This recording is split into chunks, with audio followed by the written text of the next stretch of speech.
Museo Histórico Regional Emanossi. Y acá tenemos la cueva del Rancho Real, detrás del patio colonial. Cuando ya existe la posibilidad económica de empezar a levantar las viviendas, estas viviendas se construyen en la parte delantera de los solares, el patio, y atrás quedan las cuevas. Las cuevas no son destruidas, no son tapiadas, siguen utilizándose. Y por suerte han llegado varias hasta nuestros días. También hay dos cuevas en el área rural de Laguna Grande, que queda aproximadamente a 7 kilómetros del centro de Patagones, hacia el lado del mar. Estas cuevas se encuentran en un relicto de la barranca de Arenisca. Una de ellas, nosotros le dimos el nombre de Cuevas Maragatas 1, Cuevas Maragatas 2, CM1, CM2, es arbitrario. Esta cueva es la que se encuentra sobre el camino vecinal y está preparada para ser visitada por turistas, el que quiera visitarla, ¿no? La particularidad de estas cuevas es que tienen varias cámaras, entre 3 y 5 cámaras, y son más parecidas a lo que nosotros podemos asociar con casas, con nuestras casas, tal vez. Carmen de Patagones fue la única colonia que logró sobrevivir a este plan de poblamiento. Nuestra Señora del Carmen, en realidad, llegando obviamente a la ciudad actual de Carmen de Patagones. Por ende, el espacio se utilizó desde hace 240 años hasta ahora constantemente. Se removió, se cambió, se construyeron viviendas, distintas construcciones, la gente mueve objetos, por ende es bastante difícil encontrar restos del primer poblamiento de Nuestra Señora del Carmen. Así y todo, los vecinos del casco histórico todavía siguen encontrando en sus jardines objetos del pasado. Acá tenemos estos envases que son del siglo XIX, un frasco de perfume, la típica botella de cerveza inglesa, blanca, los porrones de Grés holandeses. En el medio de este material, una mano de moler indígena, digamos que estaba todo bastante mezclado y junto, ¿no? Esta mano de moler se podía usar para sobar cueros, para no me sale, moler, exacto, muchas gracias, moler pigmentos, semillas, etc. ¿Qué encontramos nosotros en las cuevas y en los alrededores? Distintos fragmentos, bueno, todo muy fragmentado, obviamente. Distintos fragmentos de envases de bebidas alcohólicas, botellas de cerveza, vino, esperidina, vaso, es un fragmento de vaso, frascos de farmacia y perfumería, tenemos un fragmento de teja muslera, la teja hecha en el muslo del artesano, fragmentos de vajilla de loza inglesa y de producción nacional, inclusive restos de animales consumidos adentro de las mismas cuevas, como ovejas, restos de mamíferos pequeños no identificados. Tenemos un gran perno de... Esto es alguno de los materiales, algunas fotos para que no más.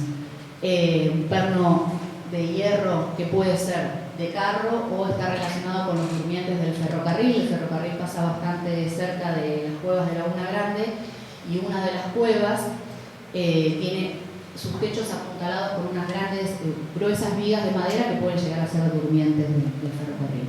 Un atador de alambre, por ejemplo, de poste de alambrado, etc.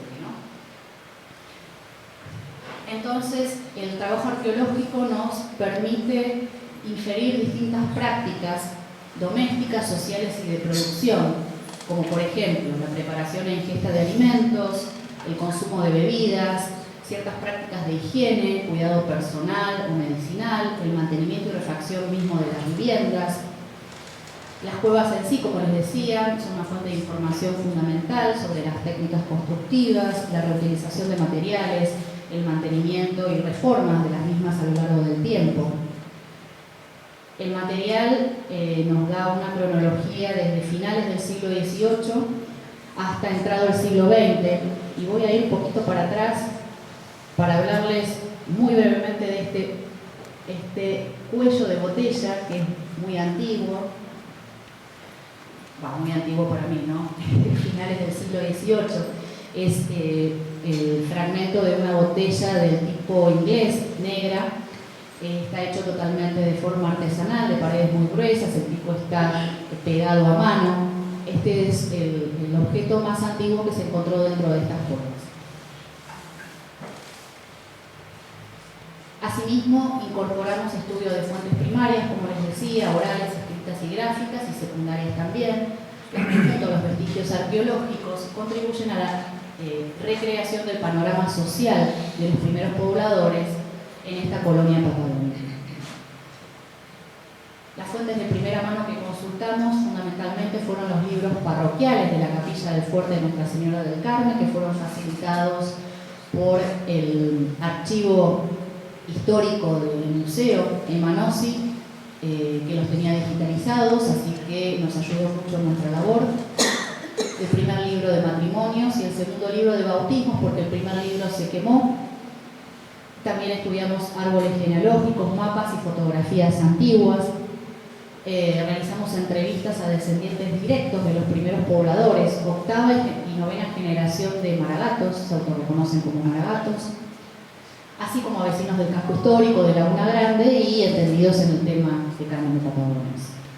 Acá tenemos algunos de los ejemplos de los documentos que consultamos, un antiguo mapa de 1802, levantado por el administrador de rentas, don Francisco de León, donde están las parcelas y los nombres de las personas asignadas para cada una de esas parcelas, el libro de bautismos y el árbol genealógico confeccionado por una descendiente de Andrés Paz y Juana María Miguel Crespo, dos pobladores fundadores de Nuestra Señora del Carmen. La verdad que la gente se brindó muchísimo con nosotros, yo estoy totalmente agradecida, aparte establecimos una relación hasta afectiva con muchos de ellos. Acá estamos haciendo entrevistas, charlando con los vecinos, nos han acercado fotos de las cuevas, nos contaron cómo conviven ellos con las cuevas habitualmente, qué importancia le dan. Entonces, los grupos sociales mayoritarios que convivieron en Nuestra Señora del Carmen fueron funcionarios políticos, militares del fuerte, convictos, corsarios, comerciantes, marinos, por supuesto las distintas parcialidades indígenas, esclavos africanos, hubo una gran cantidad de esclavos africanos, eso fue una particularidad de Nuestra Señora del Carmen, y por supuesto las familias campesinas españolas, mayoritariamente gallegos, asturianos, pero especialmente castellano-leoneses y maragatos. ¿Quiénes llegaron entonces? Fue el rincón noroeste de la península española el que proporcionó prácticamente el total de los pobladores de todas las colonias de la costa patagónica. Galicia, un poco Asturias también, pero como les decía, fundamentalmente la zona de Castilla y León. La región del antiguo Reino de León, las comarcas de Astorga, entre ellas incluida la Maragatería, el Bierzo, de Palencia, de Salamanca, de Zamora, de donde provienen mayoritariamente las familias pobladoras castellanas. De las 1921 personas que partieron desde el puerto de La Coruña para formar parte de este plan de poblamiento, iban desde el puerto de La Coruña hasta el puerto de Montevideo y de ahí esperaban ser distribuidas en las distintas colonias, nada más llegaron a Nuestra Señora del Carmen 181 personas. Tal vez puede ser una persona más o una persona menos, pero este es el número. Eran fundamentalmente, como yo les dije, familias, había algún que otro soltero, pero era la menor cantidad. Hubo una cierta desorganización en la convocatoria de las familias y la realidad en las costas patagónicas. Obviamente las comunicaciones eran muy lentas, entonces mientras que Francisco de Viedma decía, por favor, no me traigan más familias porque no podemos mantenerlas. Por otro lado, Florida Blanca se abandona en 1784 por el escorbuto. Bueno, había grandes problemas en las colonias. Esas familias seguían esperando en el puerto de Montevideo, entonces se las tiene que reubicar de alguna forma. Iban a distintos lugares de la provincia de Buenos Aires y de la banda oriental del Río de la Plata, que eran muchas personas en el río que es Uruguay, uno de los lugares emblemáticos es San José, hoy en día San José de Mayo, que también tiene una tradición maragata. Entonces, como les decía, de las 181 personas arribadas al establecimiento del Río Negro, entre familias y solteros, cerca del 25% de los pobladores serían maragatos o oriundos del Obispado de Astorga. Convengamos que el Obispado de Astorga tenía una jurisdicción mucho más amplia de lo que tiene actualmente. Muchas veces los estudiosos de este tema relacionaron maragato, todo lo que era relacionado con el Obispado de Astorga, con maragato. Bueno, no todos eran maragatos, pero sí leoneses. Algunos de los maragatos llegados a Carmen y fervorosos participantes de la gesta fundacional llegaron a ocupar los estamentos sociales, políticos y económicos más altos de Nuestra Señora del Carmen, conformando una élite española que logró ese ascenso económico y social que era lo que buscaban al emigrar a América, ¿no? Algunos de ellos fueron los Carros, los Alonso, los Crespo, entre tantos otros.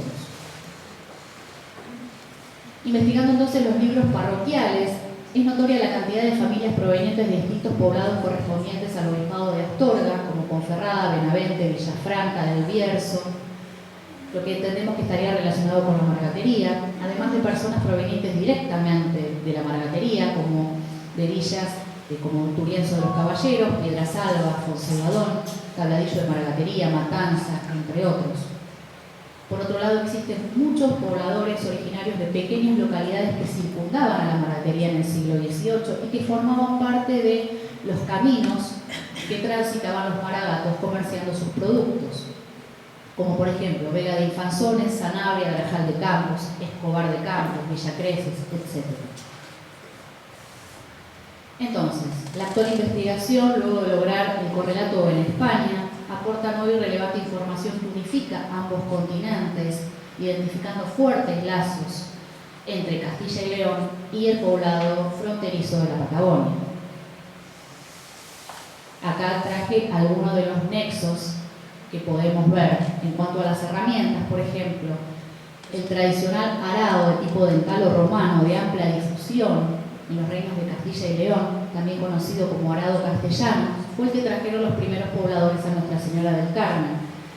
Tenemos el documento del Archivo General de Indias describiendo este arado y el arado expuesto en el Museo Etnográfico Provincial de Mansilla de las Mulas en León.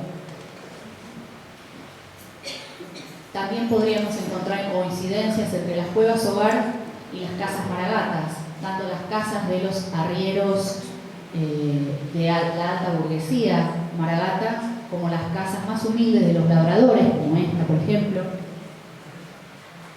y las cuevas hogar.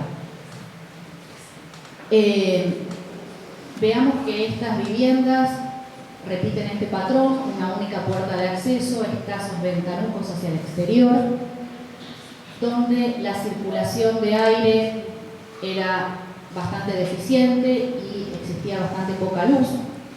Tal vez esto también se dio en las cuevas y esto facilitó que los maragatos continuaran en estas cuevas a lo largo de los años, cuando ya existían las posibilidades económicas de construir viviendas.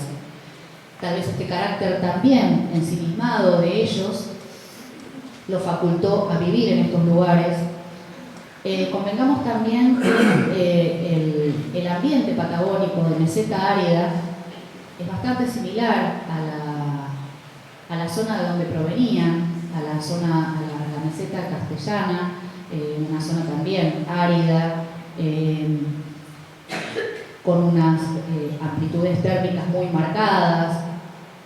Tal vez para ellos el ambiente al cual llegaron no fue algo tan distinto a lo que ya conocían, y pudieron perdurar más fácilmente en estas cuevas. Otro punto de contacto es el arco de medio punto, tan distribuido en todo lo que es la maragatería. Lo vemos en los grandes portones, en las fuentes de agua, dentro de las iglesias maragatas, y lo vemos en las cuevas de Carmen de Patagones, reforzando paredes internas. en las puertas de acceso, etc. Pero el mayor nexo para mí que existe entre esta región y Castilla y León son las cuevas hogar y las bodegas subterráneas. Es una arquitectura rural muy característica de Castilla y León, es un patrimonio arquitectónico que tiene toda la región. Estas bodegas subterráneas muchas veces conforman conjuntos muy importantes, describen un paisaje que es maravilloso, verlas todas juntas es impresionante. Cuando yo las vi me emocioné, dije, son las cuevas de Carmen de Patagones. Inclusive las técnicas constructivas son las mismas. Se conoce como arquitectura excavada a nivel, en el caso de las cuevas de Carmen de Patagones, y subterránea en el caso de las bodegas. Pero para construir las cuevas se utilizaron las mismas herramientas que para las bodegas, picos y palas, las únicas pobres herramientas con las cuales contaban los primeros pobladores. Y acá vemos las improntas de los picos en una de las habitaciones de la cueva y en la bodega también. Hasta acá más o menos la influencia castellano-leonesa en general. Ahora, ¿por qué Maragatos? El gentilicio Maragato puede desprenderse de una suma de características que fueron construyendo la tradición inmaterial de este poblado patagónico. Luego de esta investigación son varios los puntos de contacto establecidos entre los maragatos ibéricos y los maragatos patagónicos. Estas son algunas de las hipótesis que tengo. El enclave patagónico fue un importante centro comercial, en el que seguramente, comercial y de intercambio de distintos productos, ¿no? En el que seguramente los maragatos cumplieron un rol protagónico en la dirección de las transacciones comerciales, continuando con su tradición de comerciantes de origen, ¿no? Por ejemplo, hay un dato que para 1783, la esposa de Esteban Baller era uno de los pobladores y era maragato, ya tenía una pulpería de licor establecida en Carmen de Patagones. Por otro lado, en un universo rural de alto analfabetismo, se destaca su formación por sobre el resto de sus compatriotas, ya que su mismo oficio les exigía saber firmar, seguramente leer, y ciertas nociones mínimas de contabilidad. Esto seguramente los ubicó en un nivel superior al resto de los pobladores. Su misma organización interna, su conformación de grupo tan sólida, su personalidad, su carácter, ayudó a que mantuvieran esta definición como grupo en el lugar al cual fueron destinados, seguramente. Estas características lo facultaron para liderar y destacarse en el nuevo entorno. Así el gentilicio maragato comenzó a extenderse en el espacio y en el tiempo. Y por otro lado, encontré una alta coincidencia con los puntos de contacto, de comercio de las rutas maragatas, sobre todo durante el siglo XVIII, y gran parte de los lugares de los cuales provenían los pobladores de Nuestra Señora del Carmen. Entonces, yo lo defino como área maragata de influencia y de transmisión de información. Yo creo, me parece, que los maragatos tal vez a lo largo de sus trajines fueron comentando esta posibilidad que existía de ir a poblar América y tratar de hacer fortuna. Entonces esta información de boca en boca se fue transmitiendo y casualmente, absolutamente, creo que casi no me atrevo a decir 100%, pero un porcentaje muy alto de todos los lugares, o de gran parte de los lugares de los cuales provenían los pobladores de Nuestra Señora del Carmen, coinciden con los puntos de contacto de los maragatos en sus rutas de comercio. En definitiva, entonces, fue notoria la influencia maragata, así como castellano-leonesa, en el poblado patagónico. Su fuerte identidad marcó la idiosincrasia del lugar, orientando los primeros afincamientos, o sea, las primeras habitaciones, los oficios, las producciones, generando tradiciones también. Todo lo que confirma el papel protagónico que se les confirió en la gesta fundacional. También en este poblado fronterizo, la gente tuvo determinadas habilidades que permitieron poder sobrevivir y perdurar. fundamentalmente la plasticidad, la elasticidad que los distintos grupos sociales que se vieron forzados a convivir tuvieron para poder adaptarse a situaciones bastante adversas, a pesar de todo tratar de salir adelante, sobrevivir, perdurar, por ejemplo, profundizando las relaciones comerciales con los indígenas, teniendo una convivencia lo más pacífica posible, teniendo asiduas relaciones interétnicas, y como yo les comenté, el consecuente mestizaje, de esta forma expandiendo la población y estableciendo interrelaciones, y aprovechando exhaustivamente los recursos locales para sobrevivir que les brindaba el nuevo ambiente al cual habían sido destinados. Para mí el labrado de las cuevas en las barrancas de Arenisca es uno de los mejores ejemplos. Y por supuesto la tenacidad, voluntad, sabiduría y esta elasticidad o plasticidad que tuvieron hace para mí que 240 años después estemos hablando hoy de Carmen de Patagones. Bueno, esto es todo. Muchas gracias.